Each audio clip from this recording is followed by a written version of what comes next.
Rookie Hunter is proudly brought to you by the Wild Sheep Foundation. As you know, Sheep Show is coming up very, very quick here. And if you haven't registered yet, well, you're starting to run out of time. Hotels are booking up, banquets are booking up. Now is the time to register if you haven't done so already. If you don't plan on attending, that's fine too. You can go to wildsheepfoundation.org to become a member, to renew your membership, to become a lifetime member, or you can buy yourself some WSF merch. All of that can be found at wildsheepfoundation.org. Rookie Hunter has stayed connected all season long with Zoleo. If you're in the market for a new satellite communicator, go to zoleo.com, that's ZOLEO.com, and get yourself a satellite communicator you can rely on. We've once again partnered with our friends at North Arm Knives. If you've been listening lately, you know that you can win a blade from North Arm Knives by submitting a hunting story to us. All you have to do is type it out and send it to info@therookihunter.com. Plus, the holidays are just a few weeks away. Go to northarmknives.com.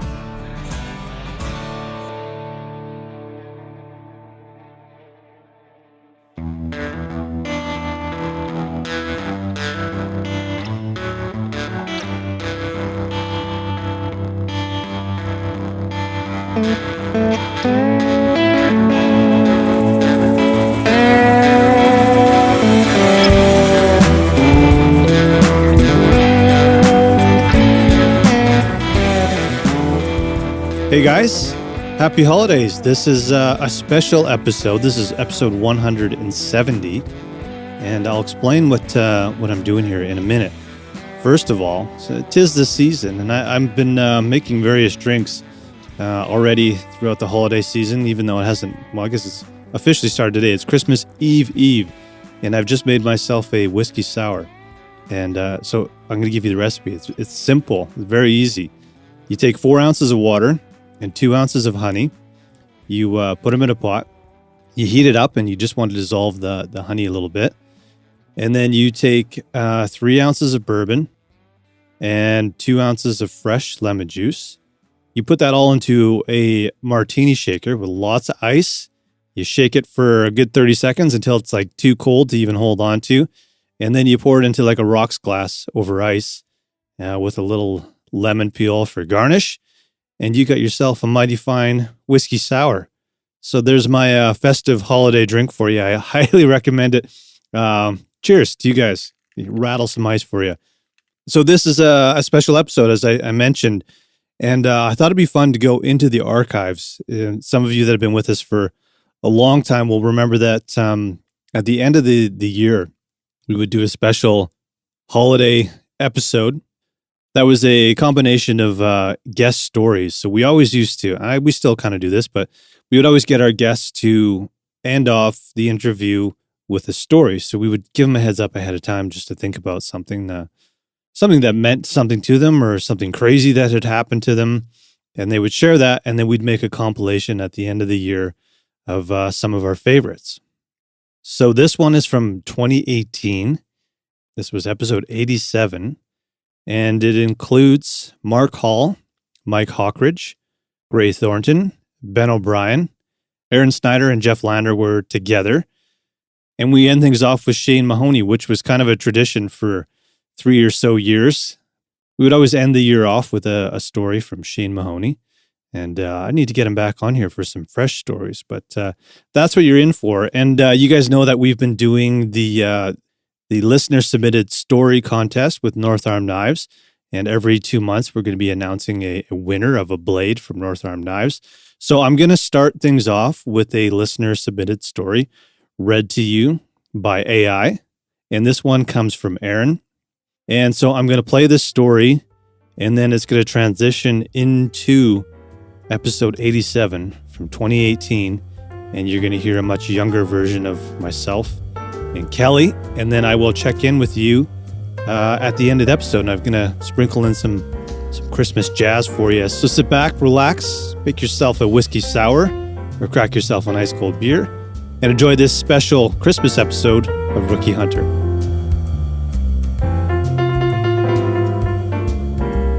I title this adventure, Size Doesn't Matter. A little background for the reader or listener to this story.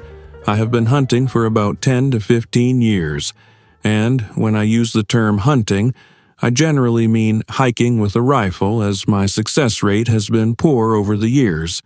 But I still enjoy the thrill, and from time to time am able to put a little meat in the freezer. I got into hunting like most people do. My dad hunted, my grandparents hunted, and my uncles hunted. And the vast majority of my trips has been with my dad. We are lucky to have access to a cabin in British Columbia and have a small group that generally plan our hunts together. We are 3 father-son duos. In my early days, not me, but we, as in the group, were able to harvest some unbelievable 4-point mule deer, typically during the rut, but have seen those numbers decline while it seems as though the moose population has increased. We put in for bull moose LEH draws every year and have been successful in getting tags every couple years for the group. I have had my own tags, but never have I seen a bull with a tag in my pocket. It seems all my luck changed in 2020 when I met my now fiancée. Before I had met her, we had nearly always struck out with moose tags in our pockets when we were lucky enough to be drawn. In 2020, one of our group members got drawn, and in the morning of the last day of our hunt, after 10 days of not seeing a bull, a beautiful bull stepped out, and his antlers are now proudly displayed on the cabin wall. This was the first moose my fiancée had ever tasted, and she was hooked. In 2022, the same member of our group got pulled again, and this time it took us until almost the final minute of our trip to connect with a bull moose. If you remember September 2022, then you will recall that Canadians were given a holiday to mourn the passing of Queen Elizabeth II. It was because of this holiday that our hunt got extended one extra day, and it was on this extra day that we were finally able to connect with this bull.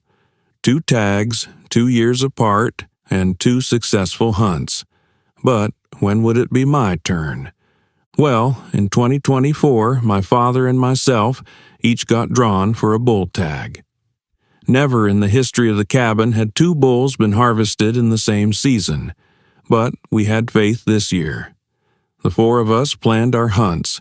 The retired old boys would head up for opening day, and since in the past we had limited success in the early September window, us, working stiffs, decided to wait until later in the month to venture to moose country.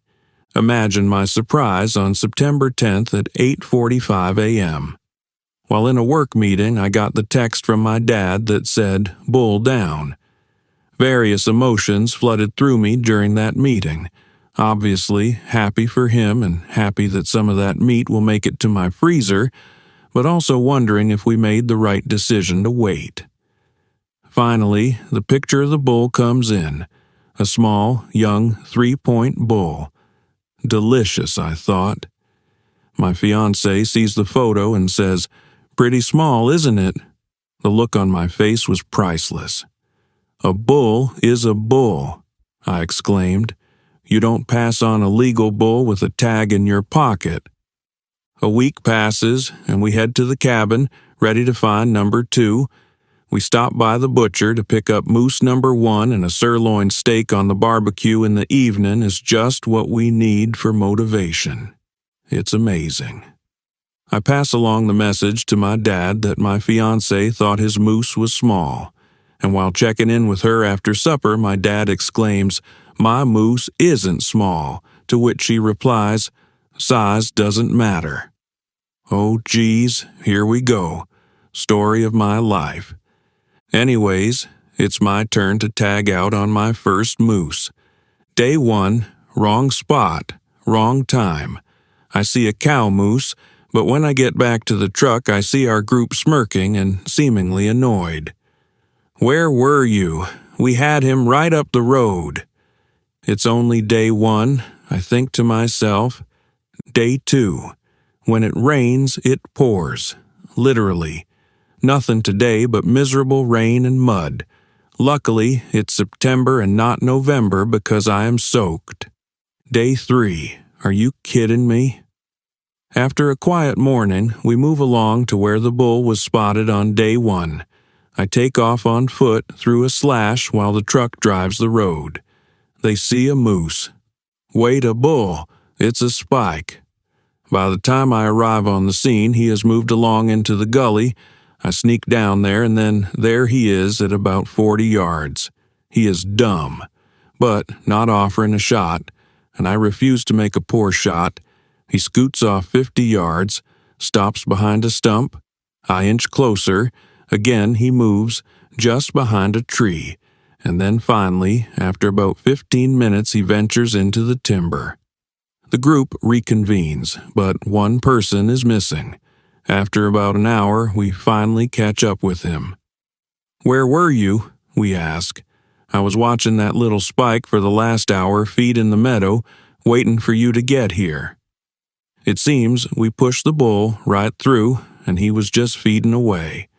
While we are excited that we are seeing bulls and getting closer, plus it's only day 3 of our planned 8-day hunt, we can see the old boys are less thrilled. "Jesus fightin' Christ," is exclaimed. We let the old boys ride in one truck back to the cabin while us young timers took the other truck, thinking what a good day. Day 4, boom, goes the bull, new plan for today, directly to where we saw the bull for first light. We lead the way with the tag in hand, and after the 45-minute drive, we enter the area. Any second, it could all come together. And somewhat anticlimactically, before we even get a chance to get out of the truck, it does.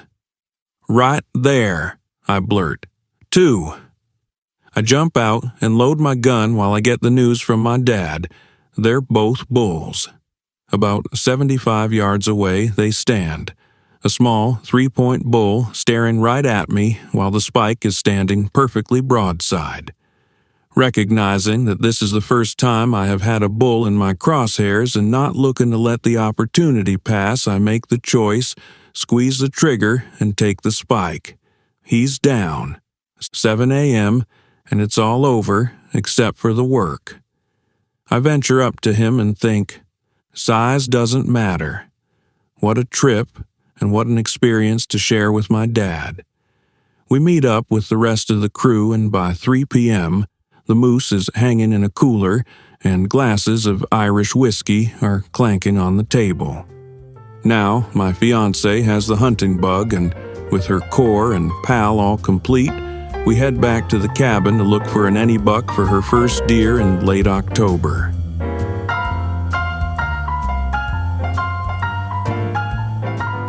This has become a Christmas tradition.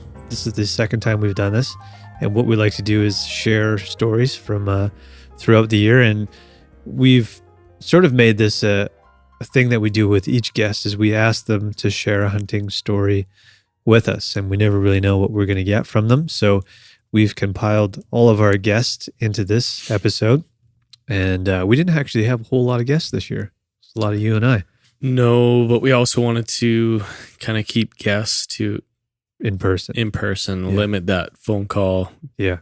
Just a couple, the phone call is difficult because there's a delay and also the quality isn't good. Yeah. And it's just, you get something better when you're actually sitting down with somebody. So, yeah.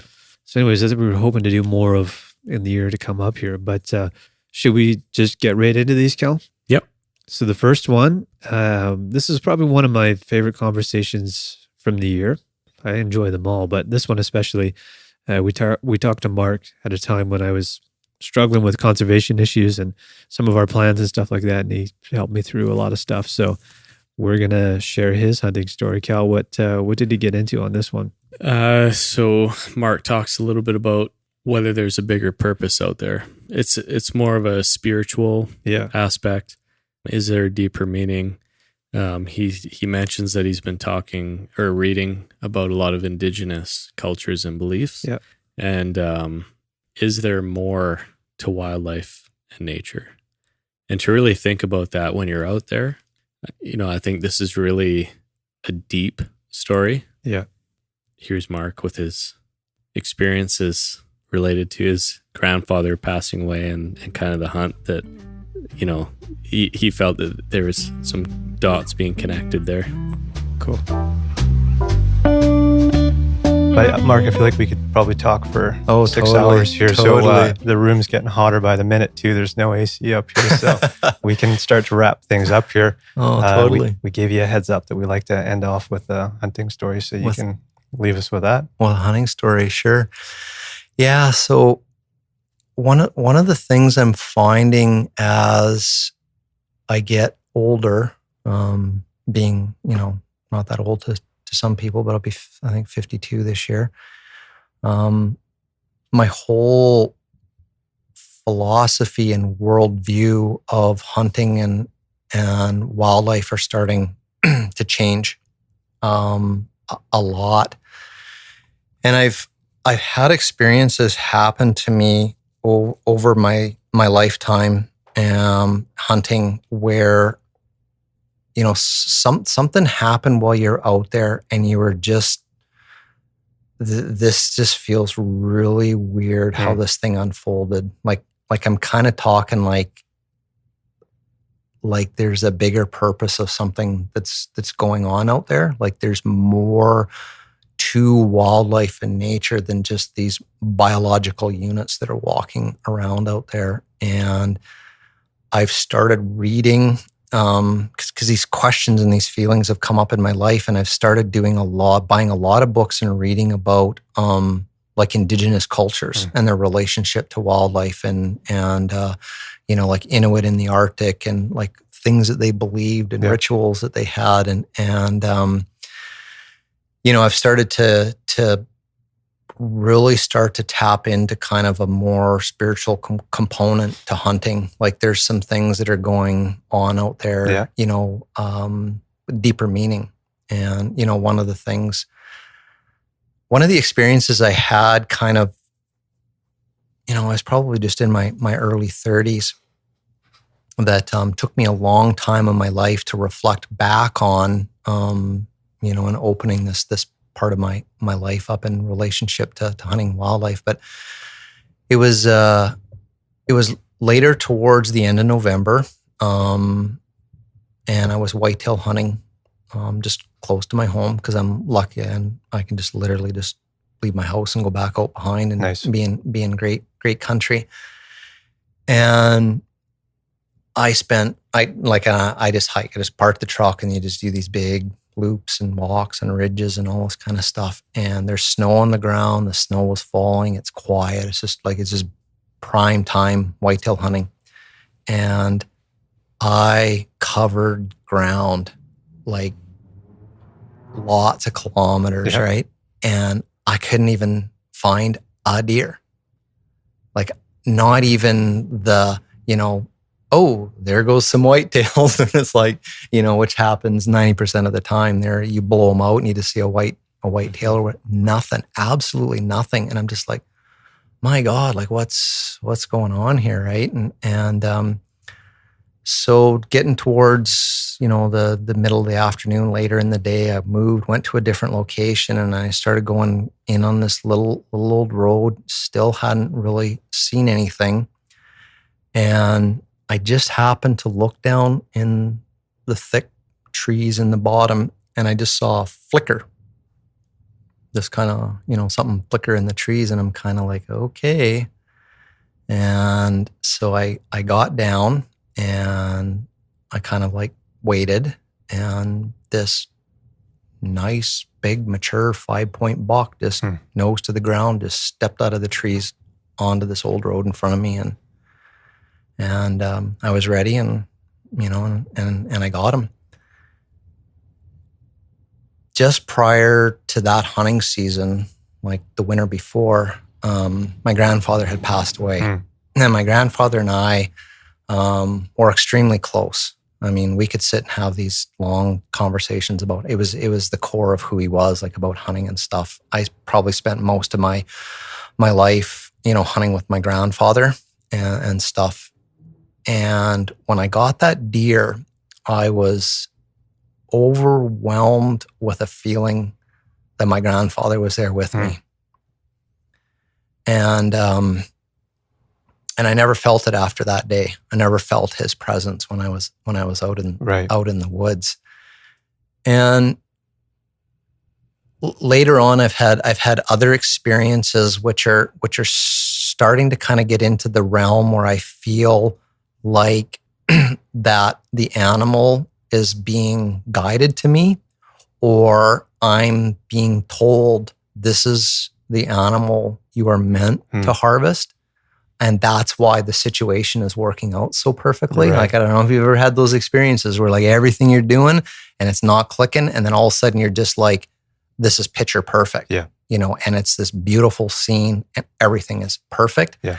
So I'm starting to now be more open to the fact that that's because it's meant to be. Right.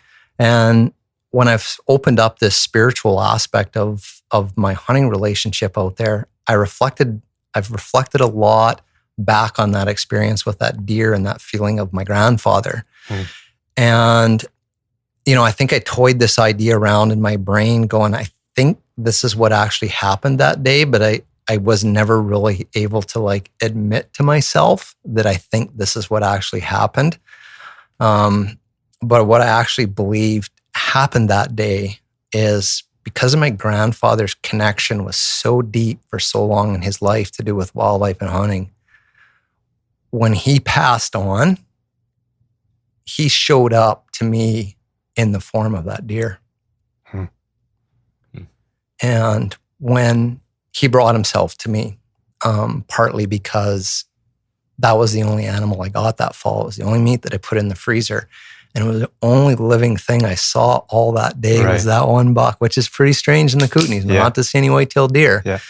But what I actually come to believe in my heart today is that experience was witnessing my grandfather going on. Yeah.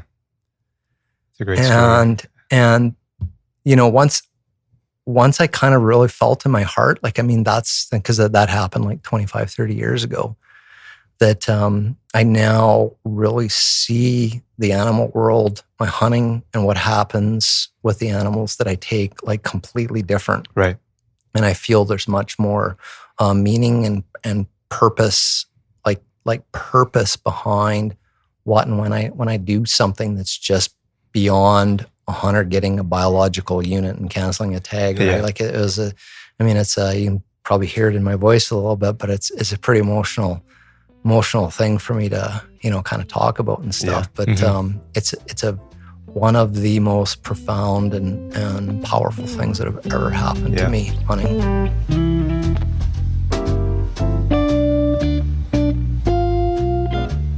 Next up, we got our friend Mike Hawkridge from episode 54. This is a pretty intense story, actually. Yeah, I mean, we don't want to give too much of it away. Yeah, should we just... at the end of the day, Mike's a farmer. Yeah. And he's got to protect his lands too. And he's living in an area with a lot of wolves. And I think one of them surprised him. All right, let's not say anything else. Let's just jump right into this one. Okay. So what had happened was I was out. I wasn't even really hunting at the time. I was out feeding cows. And while I did, I could hear one lone wolf in the distance. And so I thought, well, once I was done feeding cows, I'd maybe go and talk to this thing. And I do quite a lot of that, and it's not that difficult. It's not that difficult to talk to wolves. Mm-hmm. They might sound mystical, but if you can just kind of mimic, not all their high pitchy stuff, but just kind of a long mournful howl, you can actually get a lot done with it. And so when I was done feeding, I just kind of walked away from the ranch and walked up kind of this open fir side hill, just up off the base of the hill by, a few yards. And the wolf was probably, I would say it was a good mile away, and over to my right and slightly above me. And so I started to howl, and it howled back a couple of times. So I knew it at least heard me, and I'd wait and remain patient. And then it covered some ground coming back my direction. So when it howled again, I could tell it was kind of trying to locate. So I would howl, and so anyway, this continued for probably about a good 15, 20 minutes. And there would be some times where it was pretty quiet. And then finally it would, throw out a locator call again. So it got to the point where up above me, so if you want to kind of picture the hill, we're in big open fir country. So there's no underbrush or anything. And it is wintertime. There's a bit of snow. And of course, that's why I was feeding. And so up above the hill, there's kind of a ridge line that goes up above me and ends at about 80 yards. Then the hill continues on past there. But there's this little ridge in front of me, kind of this little hill. And then it tops out at probably about 80 yards. And the wolf seemed to kind of come into the back of that. And I could hear it back there because it was whimpering. And it was whimpering like a pup. And so anyway, I thought, wow, okay, well, it's a young one, and I didn't figure I was going to get much of a shot.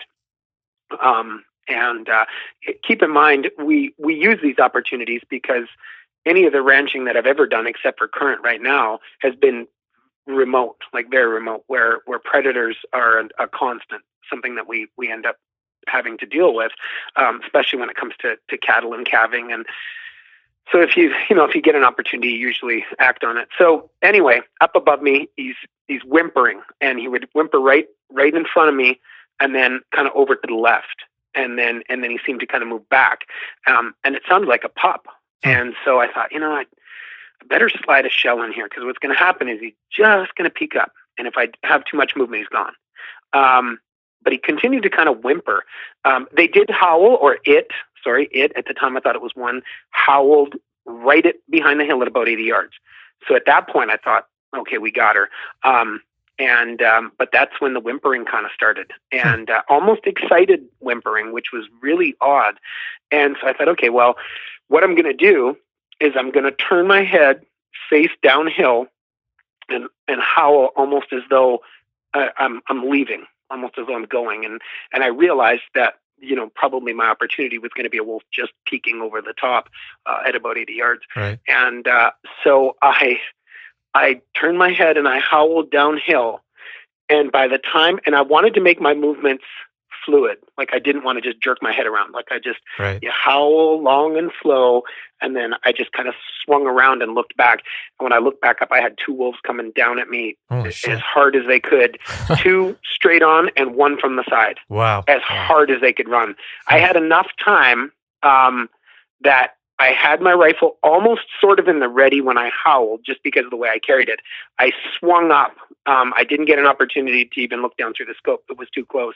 The wolf was in the air when I fired. Jesus. My bullet actually ran up its forearm and hit it in the shoulder. Wow. And so I backed up. As I was backing away and trying to jack in another round, I was looking at the other ones because I didn't know what they were going to do. I could tell that this one was hit. But the other ones gathered themselves. As I jacked in another round, this one was still very alive.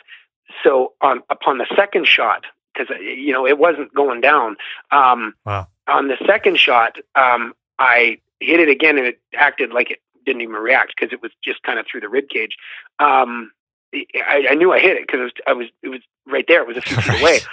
The other two at that point had stopped, and they had then the one that came in headed left, and the one that came in from the front had turned and gone left as well. I quickly jacked in another round, hit it again the third time, flopped it over on its side. Even at that point, it reached over, and the original leg that I hit, it grabbed it in its mouth, in its teeth, and lifted its head, looking at me and still growling. Wow! It was spraying blood out onto the snow, and just, I mean. I don't want to make them into monsters or not. I think wolves are the greatest things on the planet. I mean, I really like them. I love that they're out there. But I'm telling you, at this moment, this thing stared at me. Obviously, it was hurting, and obviously, it was dying. But I didn't see any fear in its eyes. Wow! It was like, come back here. That's nothing but a scratch. And so I went to turn to walk away. Only at that point was I then hit with adrenaline, and that's when my knees kind of wanted to give out on me a bit, because I realized what had just happened. I can still remember to this day thinking in my mind, there's no way this is happening. Like when I looked at those wolves coming at me, like this, it's impossible. And the lead one was that real dark one, almost black, real dark. So it was almost a shadow. Like it was almost in my mind, it was almost a shadow. And I I just remember thinking like, there's no way it can't be happening. But then as it made that final jump, I was very fortunate enough to squeeze. I would not want to be in that position ever again, because I don't know if I would react the same, but I was able to do it. And, I made it to the bottom of the hill. I had a little ranch hand. He looked like a little Gabby Hayes. He had a little kind of a stocky little dude with a little white beard and a funny shaped little cowboy hat. And, he goes walking up there, and he sees the wolf, and he sees the tracks, and he sees the hits, and he goes, "Damn!" He said, "There's people that can shoot 200 yards." Now, keep in mind, this is a little iron-sighted guy that wears some pretty thick glasses. Right. So 200 yards for him is a stretch. He goes, "Oh boy!" He said, "There's people that can shoot 200 yards." He said, "Damn, there's people that can shoot 300 yards." But hot damn, that's some shooting. So he was pretty excited. I was still trying to gather myself, going, "Holy hell, what just happened?" So yeah, the wolf is, now I've got the wolf in my house. But yeah, that's the way she went down. And to this day, I've talked to some different biologists, and I completely agree with them that in the very beginning of the interaction that I had with the wolves, they thought I was a wolf. My challenge is, when they broke that hill on the run, I wasn't hiding behind anything. Right. I wasn't even hiding behind a tree, nothing. I was standing there. And maybe they didn't quite identify me. I'm not sure, but they were coming like as fast as a wolf can run, and downhill towards me. There was never a break in their stride until I fired. And I know, thinking about it, if one of them had hit me, I probably would have toppled over. And before I could have ever thought of regaining myself, the other two would have been on me. Yeah, right. So crazy. It's very possible it would have ended very differently. Maybe I would have been the first case of whatever. I don't know. They just didn't have that opportunity. So, jeez. And since I've used, we've howled in quite a few wolves. We're pretty dang good at it. And a lot of times, when they come in as though they want to kick some ass. So it's not a circumstance that you don't want to be prepared for. It's right. Something that you kind of want to be set up for, because they may howl at a tree line, and if you're in a little bit of a clearing, they may hold up there for a split second, but when they break the trees, typically it's going to be fairly quick. Yeah, but it is a super cool thing. Yeah. It sounds like you had some Liam Neeson in you at that moment. Yeah, I never thought of that. Yeah, that is true. Yeah. Next up, we got Gray Thornton from the Wild Sheep Foundation. We did this recording up in a hotel in Kamloops. We always seem to be hanging out in hotel rooms with Gray. Well, he said the first thing that came to his mind was this hunt, which was an elk hunt, which you'll hear about. And at the end of the day, the importance was the friendship, the planning, and the experience, whether or not the hunt is a successful one. And I think that really speaks to why we hunt, but also the fact that, he could have pulled a story from one of his sheep hunts or whatever. He decided to pull an elk hunt that was not even a successful one, to tell us. Yeah. So I thought that was pretty cool. Yeah. Let's get into it. I've been blessed of late with some pretty great sheep hunts, but I'm not going to talk about a sheep hunt. I'm going to talk about an elk hunt that I didn't get an elk. And it was, I was shoot in my 20s, hunting Colorado public land, with my hunting mentor, Daryl Amble. And, I'm a regular guy and with a regular income and, often more month than money. And we would plan all year long for that elk hunt. Mm-hmm. And I'd say half the deal was just the planning. And then the other half was the drive out from California to Colorado, and just the stories we'd tell and the camaraderie of that. And then the other bit was the 5 days that we'd set up my wall tent and we'd cut wood and we'd lay in some wood and, we'd scout. And then there was the elk season. And, by the time the elk season got around, I think 75 to 80% of the real story had already happened. Mm-hmm. And Daryl's a big guy, and he and I would hunt together sometimes and then hunt separately the other. But we were going up this one ridge, and we had typically hike up before light in the dark, and we had gotten up on this ridge the day before and didn't see anything. And then Daryl said, well, I'm going to go another place. Why don't you go back up on that ridge? So I go back up on that ridge. Well, I'm hiking a little faster than we did the morning before, but I'd left at the same time. So I'm about ready to top out on this ridge, and I heard some sticks breaking and the like. Well, it's dark, but I could just see enough. And I'd busted into a herd of elk. And I must have, who knows how many. I mean, I could just see kind of shadows going before me. And, I had 50 to 75 to 100, I don't know, elk. I had the wind in my face. They didn't know I was here. They just had heard something, and they literally busted out and then just slowly were walking by me. And this went on for, it seemed to me forever. I don't know, back then, 5 minutes, 6 minutes. And here I had an encounter with a herd of elk from 5 meters away that, went over a span of 5 to 6 minutes. And I could smell them. I could hear them. I could hear the little cows and the little whistles. And of course, in my fantasy, I figured there must have been this monstrous 6-point bull elk in there. But I didn't see another elk that trip. And I went home. Drove home after, a fabulous experience. Daryl didn't get an elk. I didn't get an elk, but there was a hunting experience that I have told that story over and over and over again. As Adam Janke would say, it's beyond the kill. I mean, I didn't take anything, but I had an experience that most anyone that doesn't hunt will never have in their life. Right. And that's really, I think, the essence of hunting. It's why we're out there. So it was the friendship, it was the planning, it was the execution of the hunt, and man, did I have a hunt. Just didn't have a kill. Yeah. It didn't matter. Next up, we got Mr. Ben O'Brien from the Hunting Collective. This is back from episode 57. Man, that seems like forever ago. What do we got in this one, Cal? So he brings us a story from when he was younger, 13, 14 years old. First time he hunted alone. And by alone, he means his dad was probably over the next ridge and, kind of training Ben to hunt alone. Yeah. One of the quotes from this story is old enough to pull the trigger, but maybe not old enough to do the other things. Right. So let's hear what he has to say. All right, let's do it. When I was a kid, I'll tell you, it's a gruesome one, but a good one nonetheless. All right. One of the first times I ever hunted alone, and as we were talking earlier, my dad and I would go to public land in Maryland, and we would hike in probably half a mile or so on this trailhead, and then at the time we were just hunting with muzzleloaders.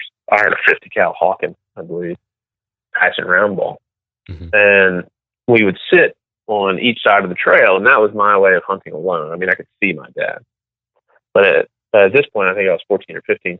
He would just go over the other side of the hill and go down the hill from where I was. And for me, not being able to see my dad was pretty important, because now I was hunting alone, for lack of a better term. And so I remember just taking like a little fold-out seat and putting it beside this trail, and sat there for about 3 hours in the morning in the snow, and just freshly snowed until the snow kind of covered the ground completely. And I didn't move. I'm sure I took a nap. There was no cell phones at the time, so I wasn't looking at my phone. And I was just sitting there clutching my 50 cal with my little pouch of round balls and a couple of powder horns ready to shoot a doe. And luckily enough for me, this doe, I remember being really quiet in the afternoon. Sun was starting to come out. And this doe, I think, was probably headed to her bed, and she just came walking down this trail in the snow, about probably 6 inches of snow at that point, came walking down the trail next to me and stopped at about 50 yards. And being the youngster that I was with a big, long 50 cal rifle, I shot her right in the spine and dropped her. And so now here I am. It was pretty windy that day, so I don't know that my dad heard the shot, but now here I am with a spine deer and a patch and round ball muzzleloader. So I'm trying to wet the patch and get the round ball in the right place. I'm shaking like a leaf. There's a deer suffering in front of me, and I'm having big trouble. So at some point in all this melee, I drop all my round balls into the snow. And so now I have a wounded deer and no ammunition. I'm searching around in the snow and I can't find anything. And I'm just all the while kind of freaking out. And just at this time, luckily, another guy that was hunting just over the hill came walking down, and a guy I'd never met before was dressed in buckskin. And he also had a muzzleloader. So he came walking in and said, "Son, you want me to finish her off?" And I said, "Please." I'm sure at this point I was shaking and looking pretty meek. And he, instead of just shooting the deer, he jumped on the deer, jumped on her back, the redneck that he was, and took out a Bowie knife and almost sawed her head off. So she was screaming, I was screaming, the deer was gurgling, blood was going everywhere in the snow, and I was in complete shock at that point. And he kind of got up, wiped off his knife, and shook my hand, said, "Congratulations, son. Is your dad around?" I said, "He's right over there." About that time, my dad came up over the hill, and this guy walked into the distance. Wow. And so that was the first time I ever hunted by myself in my hunting career. So that goes to show you, one, that I was hunting in redneck territory for sure. Dude in buckskins with a Bowie knife was not all that uncommon. Jeez. And that is burned into my memory forever as a little dude. I don't doubt it. Seeing that. So I don't know if that story's too gruesome for air, but it's one that is burned in my memory just as something that would happen to a young lad that was old enough to pull the trigger, but maybe not old enough to do all the other things. Right. So, as a way of learning, it was good. Aron and Jeff, we had Jeff Lander in the studio with us. Aron Snyder was over Skype. This one relates to hunting with the recurve mule deer specifically. And, you'll hear Aron mention that this is one of the most memorable hunts in his career. And if you know Aron, he's gone on, many hunts in BC, in Colorado, throughout North America. So I think it's pretty cool to hear this one from both perspectives. Jeff as being the guide in the situation, but also Aron in the mix, and kind of hearing Jeff's perspective as he watched it all unfold. Yeah, right. Pretty good accomplishment with a traditional style bow and hunt, right? So, yep. This one's from episode 58. I got a question for Jeff, because I've never asked you this. When I shot that buck with my recurve, what was going on in your mind? I knew that thing was dead, to be honest with you. I knew that, I don't know. There's a lot of times where you're out with people and you're not sure what's going to happen. And mostly if they're going to blast them out. Once we saw where they were bedded, once I saw that you knew where he was, I just sat back and watched. And yeah, I knew that you were going to get, you're going to get an arrow into him. Actually, I didn't see that buck. I saw the one that was with him. I wasn't sure where your buck was, but I knew you knew it. So yeah, that doesn't happen very often though, Schneider. Where I sit back and when I see a guy come to full draw, usually they don't get to full draw because they blasted him out, or the buck stands and they're looking at him and they don't have their bow ready. But no, I knew he was going to get it, and then when he crossed the canyon, went up the other side, and I saw all the blood. And I was really admiring your haircut. I thought your haircut was just dead on, just perfect. You looked like Sergeant Rock out there. Being in the same position, but in your position in reverse, I know, normally I'm thinking a lot of different, things or whatever, but I very rarely do I have somebody, behind me when I'm doing that. And it was, with the recurve and that, everything else. And so I never asked you, I never really asked you what the hell you were thinking when I went and dropped down into that hole to shoot that thing, or not hole. I mean, dropped up to the edge to shoot it. I know what I was thinking when I shot, because the shot was average at best, but it is what it is. We got it. But it was one of the more, well, I'd say that's probably the most memorable, that and the elk with the recurve, but the most memorable, moments or whatever in my hunting career, things like that just don't happen very often. And I didn't realize at the time that there hasn't been that many deer killed up there with a traditional bow. So once you told me that later on, that was even cooler. But I was shocked. It was very, very important to me. I thought, most of the time the guys we don't get shots in the beds very often because they're up against a bank and you have to wait till they stand up. So I guess I was kind of surprised when I saw you come to full draw. So I'm like, oh, this thing must be bedded. And then when I saw where he was bedded, that just never happens. They're usually like the other buck was buried up against the bank underneath that sage, but that one was out in the open. So yeah, I was probably a bit surprised.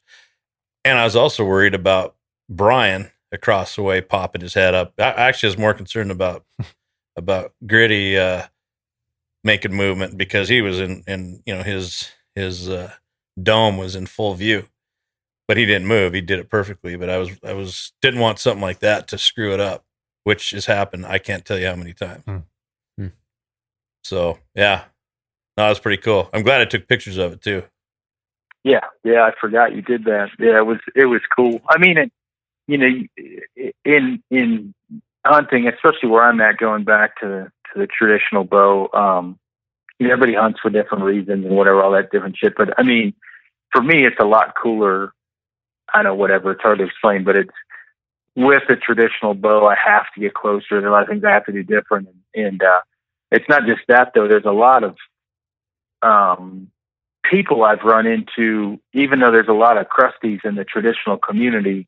There's a lot of people I've met in the traditional community that, for whatever reason, have a longer lasting relationship or a more meaningful one, as weird as that sounds. And Jeff's definitely one of them. And so anytime, like for me to shoot that with Jeff was super cool. It wasn't like a 200-inch deer. It's a big deer, but how it all played out was pretty intense. And hopefully we'll have that happen again. Well, Kelly, that's it for the 2018 hunting season. But I got a little surprise for you. What's that? Well, I think this should be a Christmas tradition. One of my all-time favorite stories comes from Shane Mahoney. Oh, yeah. So we've mentioned this story. He was on last year's story episode. Yeah, he was for sure. So we've talked about this one a number of times. There's some cool elements to it. He kind of brings it all home in the last bit. So if you've heard this one, you're going to enjoy it again. If you haven't heard it, well, you're in for a little bit of a treat here. So Shane Mahoney is an incredible storyteller. And this is going to be on every Christmas episode we do from here on out. Because I just like this one. It's a new Rookie Hunter tradition. Yeah, the Shane Mahoney tradition. So here it is.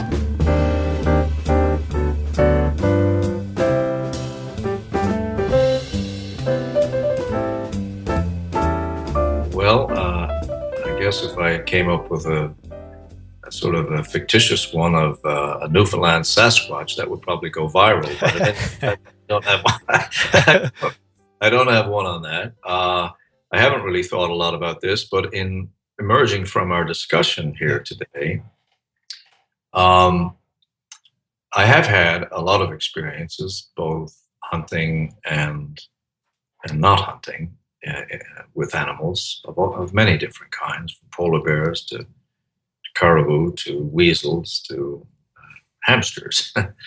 And a lot of them have been really profoundly affecting. But one I could share, I guess, with you that is not hunting, but it's related to this issue, I believe. I was fortunate for many years to spend the rutting season with woodland caribou for probably 20 years. I would also spend the calving seasons and winters, but the rutting seasons were especially spectacular for many, many reasons. I therefore was fortunate to witness many interactions between animals, male and female, and certainly witness some incredibly violent confrontations between males.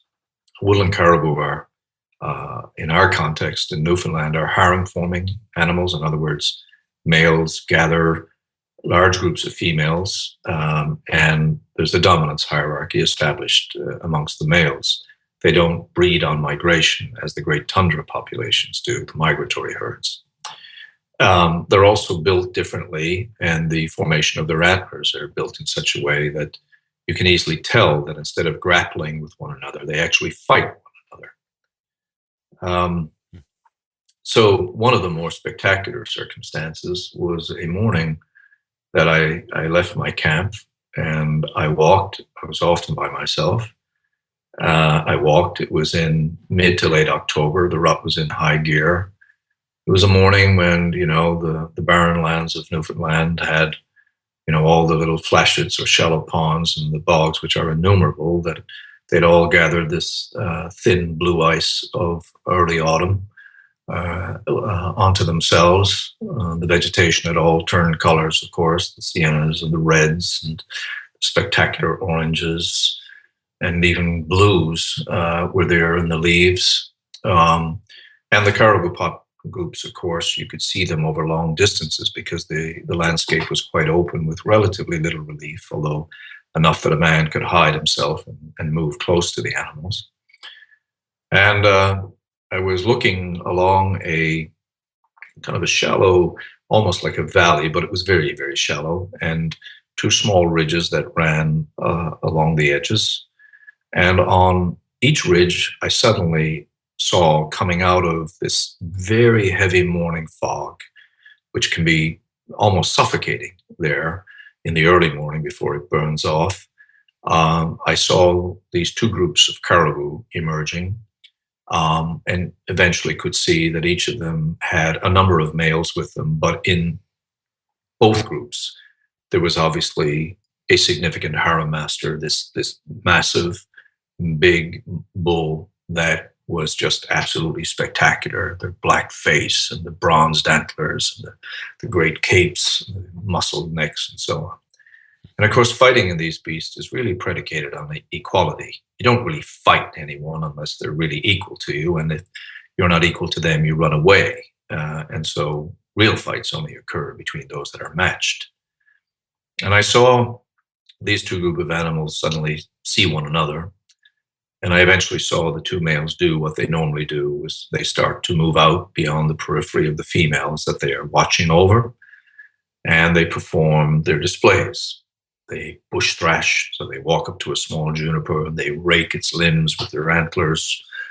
And then they gather their hind legs together and pee on their hocks and rub them together and so on, so that they smell wonderfully and they demonstrate, that I am powerful, I am strong, and you should really leave me alone and leave the females I'm with alone.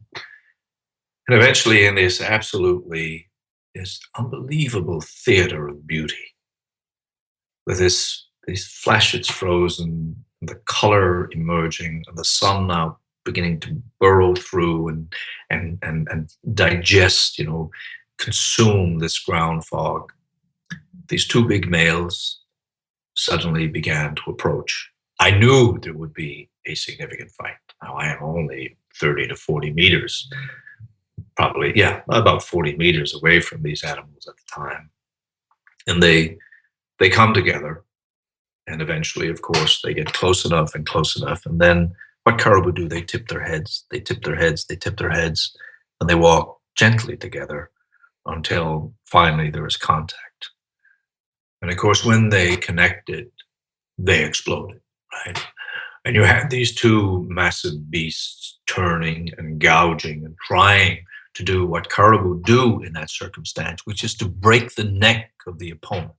It's not about pushing and pushing back so much as to entangle those antlers with all of those branches and tines, which caribou antlers are famous for, and twist the neck of the opponent. And I was watching this, of course, the mud was flying and they were slipping and falling and breaking through this shelf ice and all of this. And finally, I could see that there was one animal slowly gaining power over the second individual. And the trick for these animals then, in the midst of these intense conflicts, is to break cleanly and run.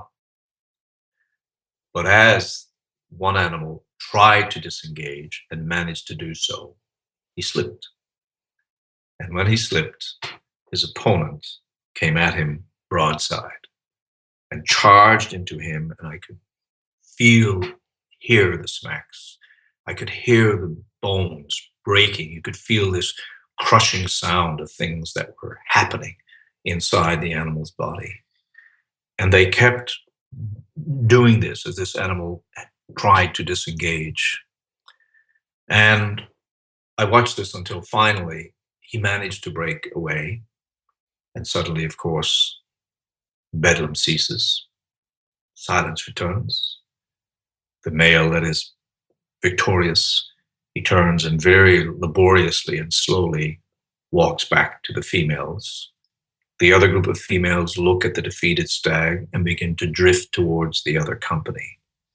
And then I see the male that was damaged, that had been broadsided repeatedly, collapse. And he died. Wow. He died.